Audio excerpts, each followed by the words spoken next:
There's a video going round a girl in Saudi Arabia, and the girl was alikuwa amefungwa na kamba. She was her hands were tied, her legs were tied, and there were a couple of Saudi nationalities.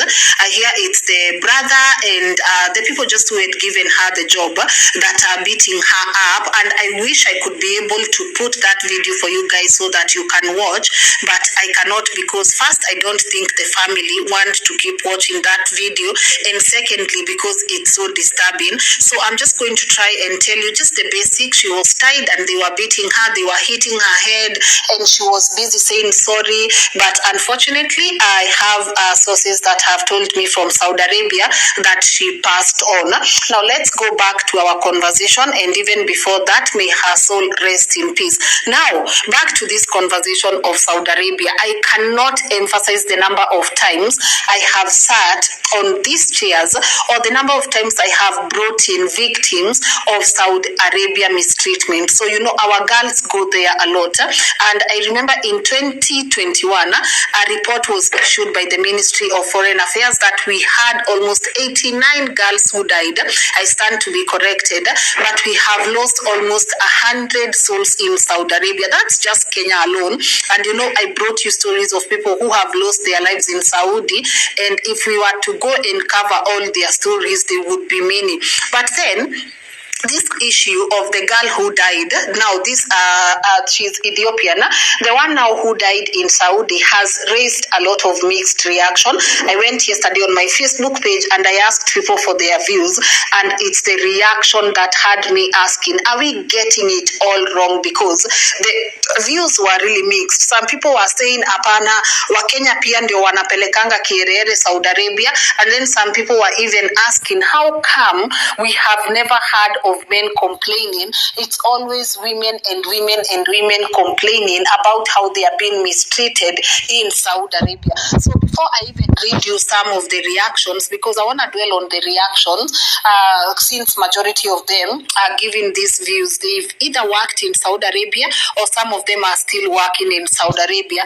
I want you to maybe just walk with me and tell me, do you think Saudi is a safe place for us to be sending our people? And the question that comes with that, even the moment you just finish, like, why are people still going to Saudi? Many of them will ask you, can you please give us jobs here that we can do so that we can stop going to Saudi Arabia to be looking for jobs, right? So first and foremost, if you think Saudi is a safe place for us to be sending our people, and do you think we have such a huge, the rate of unemployment in Kenya is so high that our citizens, their last resort is to go work in Saudi Arabia? So I'm going to start with the reactions, because in the reactions, that's where the stories are, and I'm going to be reading just a couple of them. You can also go to my Facebook. There's a post there about Saudi, and you can see how people went back and forth. And this one, it's an Arab name, and he says there must be a reason behind it, and that's why I always say every story has two sides of it. Why is it that men aren't mistreated as such? And then added a post, and it was said that she slapped her madam in her own house. What do you expect? Of course, they will deal with you in their own way. So someone slaps the madam of the house, and the result is death, and we think that's the best way for them to deal with her. I mean, if you're watching this and you're in Saudi, when you wrong an employee, an employer, when you do something wrong to your employer, where do they say? Do they take you to the police station? Do they punish you themselves? What are the criteria that they follow? Or they just decide to discipline you the best way they know how? And sometimes discipline you means, kufunga kwa kamba, mikono na miguu, until you cannot breathe any longer. Especially for the guys in Saudi, I would want to know, have you ever wronged your employer, and what steps did they take, to make it right? Or did they just, physically abuse you, emotionally abuse you, just, verbal abuse?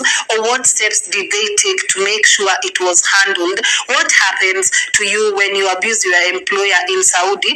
And of course, I said the reactions are many. I've never seen people so divided about an issue. And Cheryl Joffrey said, Warabu should be given a chance to give their side of the story. Otherwise, mtaishi could give bad stories that are Saudi. But I will always be positive towards that country. Penye imenitoa, alhamdulillah. Now, you have one person saying, Warabu, it's high time they were also given their time to tell their side of the story, right? So you have a Kenyan by the name Joffrey saying, penye hiyo inchi imemtoa ni mbali sana. So you have people who are very appreciative of having worked in Saudi Arabia, but then there are also people who are telling you, please do not set foot into that country.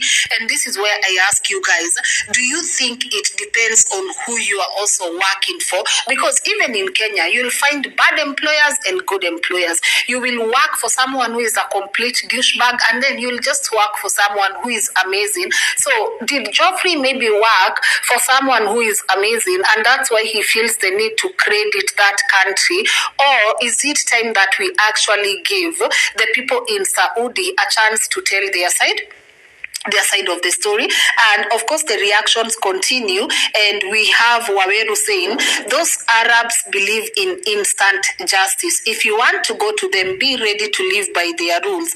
Sio upeleke umanga wa Kenya huko. Nothing will be done to whoever bet her to death because their country is exempted from international laws. Waweru says usipeleke umanga huko Saudi Arabia. My people in Saudi Arabia or my people in Gulf countries, tuko na umanga. Like when tukishapanda ndege tufike huko tunakuanga na umanga. Like, do we really have umanga? Especially when we get there, do we like obtain, do you live according to the rules, the rules, the laws of the land, the rules that have been set up for you to make sure that we fanya kazi yako, and then ukishamaliza kazi yako hakuna mtu atakuuliza swali, ama do we really take uko umanga? So I hear the lady, the reason why she was really angry, and all these are speculations, it's because she was asked to wash the car, and she said her contract had not stated about her washing cars. So again, bouncing this back to my people in Saudi, are there times you found yourself, you have signed a contract to do different chores, and then you have been given exemplary, like very big tasks that you did not even sign up for, and what do you do from there? Do you say, I can't work here anymore? Because I'm also getting a lot of stories about the offices where our people go to if they feel this house is too much for me. There are offices that they go to, right? In these offices, I'm being told that this is like the highest form of abuse, especially from those offices. You know those offices where you are taken to as they look for you another house for you to go work in, right? I'm being told that those offices are full of abuse, and I just want you guys to help me clear this. Does that happen? Do we peleka umanga? Chiri says, I came from Saudi, and I cannot say there is safety there or not. Saudi is a play where your God is your savior.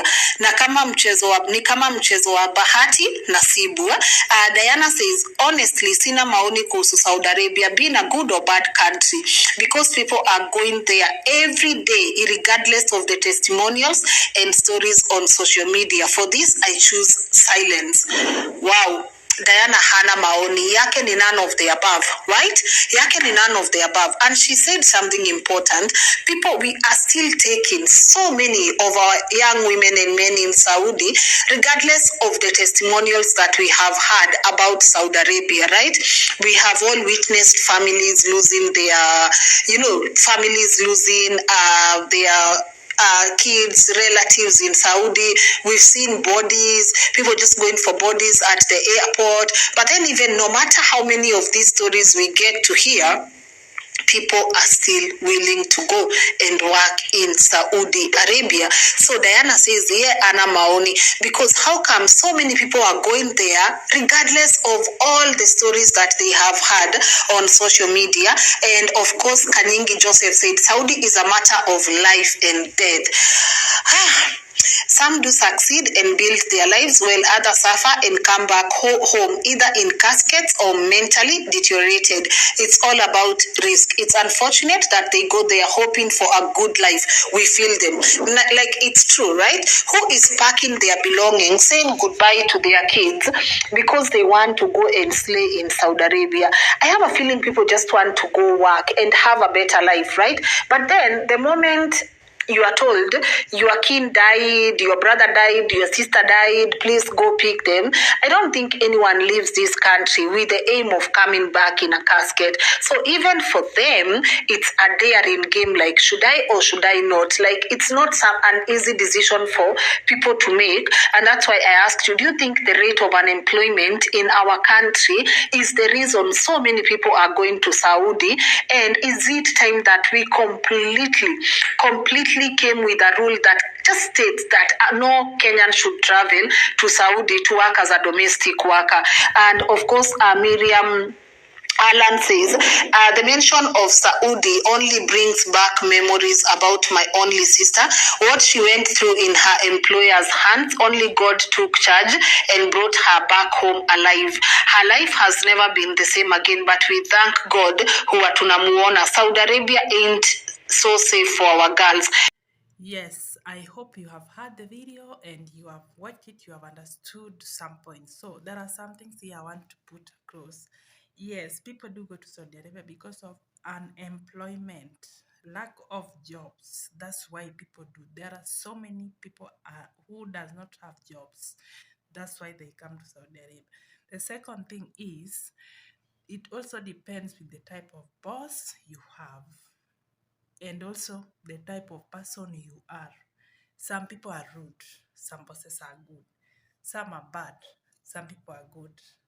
So it also depends with the person you got and also depends with you. The other thing, it also depends with your friends. Some of your friends will tell you, do not do that what is not written in the contract. Guys, this is a very big lie. Yes, I can say it's a very big lie because some of you or some of us, when we read the contract, it was written maybe we are coming to work for 3 or 4 people. But when you reach there, you have 11, 10. What will you do? So if you come to work. Don't don't involve friends. Every now and then you want an advice, you go to a friend. The first person misleading you is your friend. The last thing I want to talk about is silence. Silence speaks louder than action. Just keep quiet. Keep quiet. Have your eyes. Maintain your lanes. Just be silent. Silence is the best thing. I hope you've heard it. The person saying silence is the best. So, if you were there and you have watched the video and you know that some people are going through, or you are a friend to someone, also avoid bad advices. Don't do this, don't. No, we are different. We got different people, and we also have different tempers. Yours is different from mine. So we also have to consider that part I said as an employer and an employee. They are totally different. Me and you, we are different. Employers are also different. So just remain silent if possible, and all shall be well. May her soul rest in peace. Bye.